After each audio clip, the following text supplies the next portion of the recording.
Hey there, music enthusiasts and history buffs. Welcome back to our YouTube channel, where we dive deep into the fascinating stories of legendary artists. Today, we have a riveting tale that transcends the world of music and delves into the life of a true icon.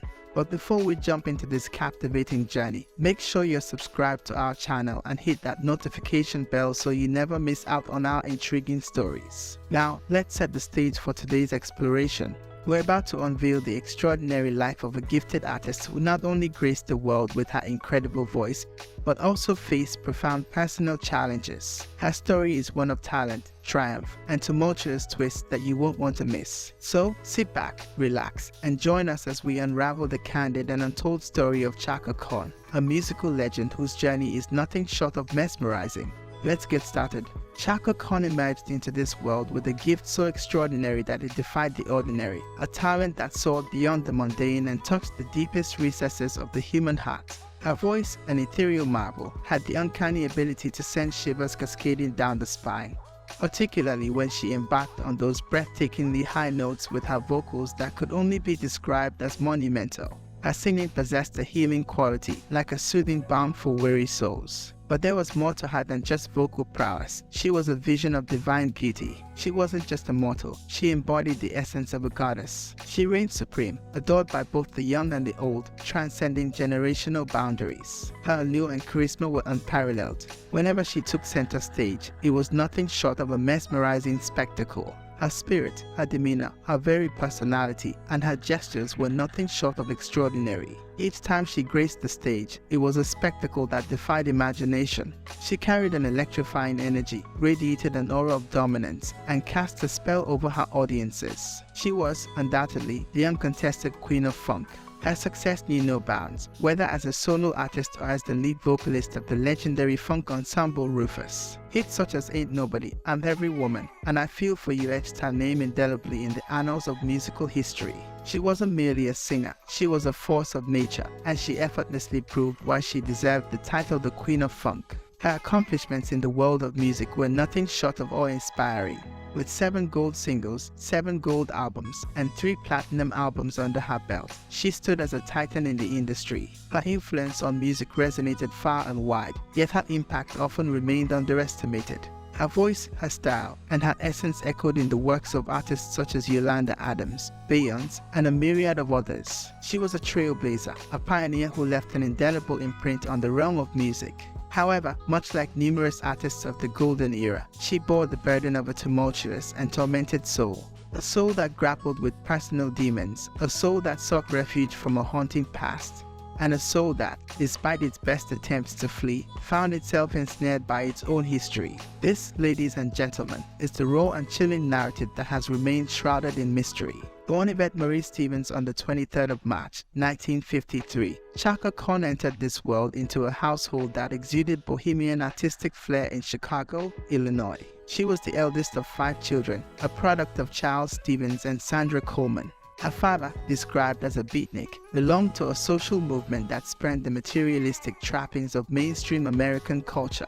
Instead, they embraced an anti-conformist lifestyle, expressing themselves through diverse art forms such as literature, poetry, music, and painting. CHAKA's formative years were nestled in the vibrant neighborhood of Hyde Park, Chicago, situated within the challenging landscape of the city's South Side housing projects. It was in this eclectic and ever-evolving milieu that her fondness for music began to sprout, nourished by her grandmother's introduction to jazz during her formative years. As CHAKA journeyed through her adolescence, her affinity for rhythm and blues burgeoned. At a tender age of 11, she embarked on a musical odyssey by founding a girl group christened the Crystalettes, alongside her sister, Taka. The late 1960s witnessed CHAKA's active participation in civil rights rallies, side by side with Connie, her father's second wife and an ardent advocate of the movement. It was during this era that she forged ties with the Black Panther Party, an association that would significantly mold her destiny. Her involvement with the Panthers began in 1967 when she forged a friendship with Fred Hampton, an influential activist and a native of Chicago, who was also a fellow member of the party. Although there is a common belief that she adopted the name CHAKA during her tenure with the Panthers, CHAKA clarified that her full name, CHAKA Dunaju Fodari Karifi, was conferred upon her at the age of 13 by a Yoruba Baba.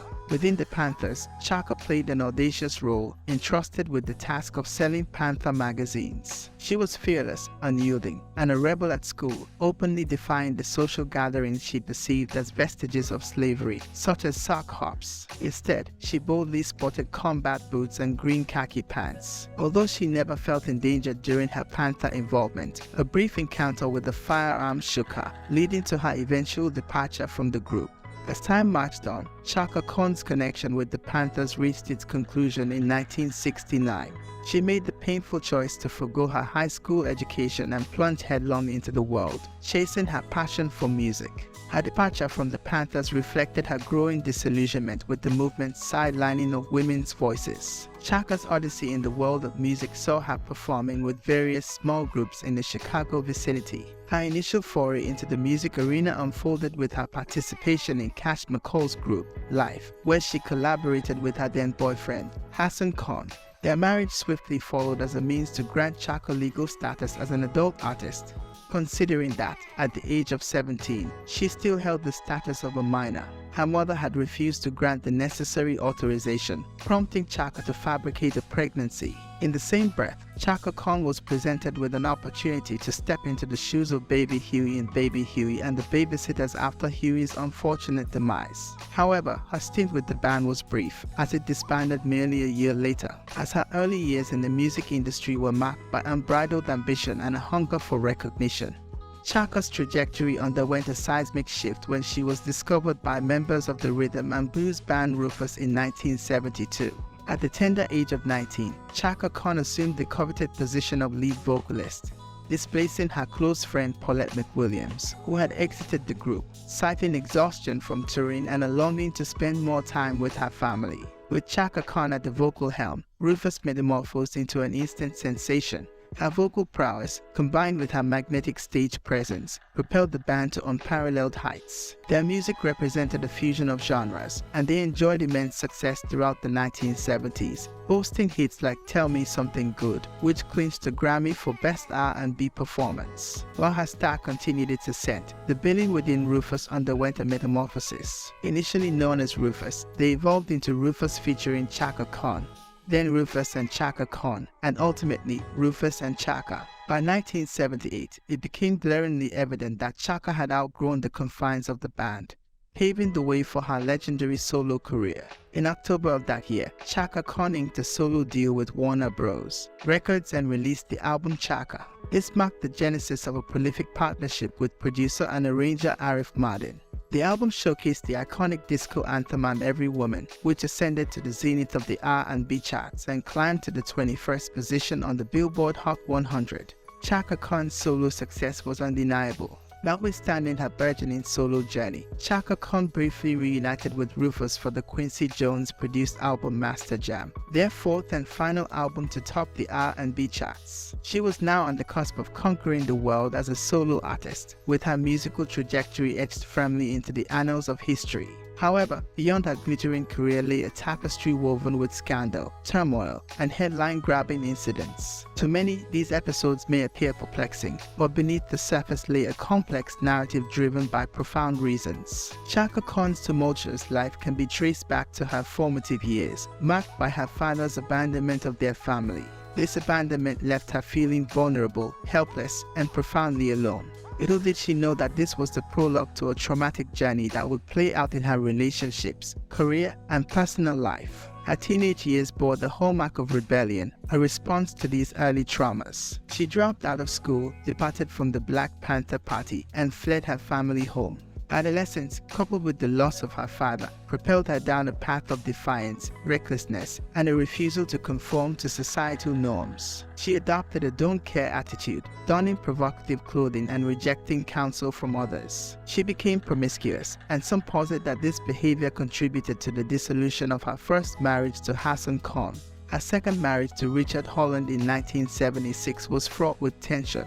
CHAKA Khan's provocative stage image, characterized by her revealing attire, collided with her husband's desire for her to tone down her sexy stage persona. This discord within their marriage deepened the schism.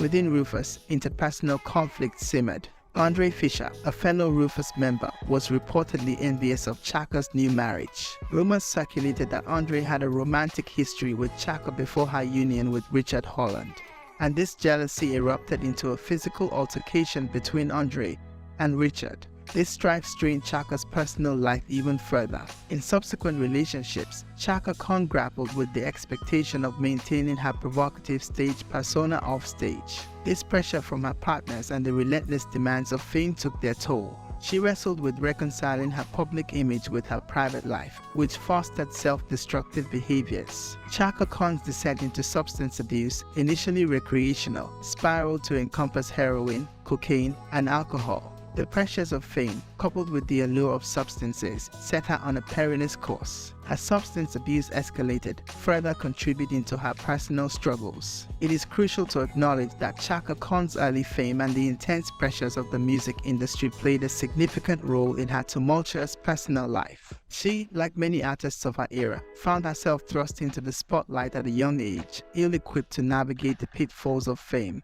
peer pressure, and exploitation. As time progressed, CHAKA Khan encountered betrayals and disappointments from individuals in the industry who sought to exploit her fame for their own gain. This erosion of trust deepened her self-destructive behaviors. Nonetheless, CHAKA Khan managed to overcome her addictions. Since 2005, she has remained sober, with her only vice being cigarettes. She embraced a vegan lifestyle to combat health issues, including high blood pressure and type 2 diabetes. Today, she dedicates much of her time to raising her granddaughter. CHAKA Khan's journey serves as a testament to the resilience of the human spirit. Her narrative reminds us that fame, while bestowing success and adoration, can also bring profound challenges and personal trials. It is our duty to celebrate her legacy and offer support, demonstrating that she possesses genuine friends, family, and fans who hold her in high esteem. For those fortunate enough to have attended one of her concerts, share your experiences. And for those who haven't, reveal your favorite song from her extensive repertoire. Let's celebrate CHAKA Khan with sentiments that are positive, uplifting, and uniquely our own, so that when she encounters these words, she feels the profound warmth of our love and appreciation. CHAKA Khan, we hold you in deep affection, and our admiration for you knows no bounds.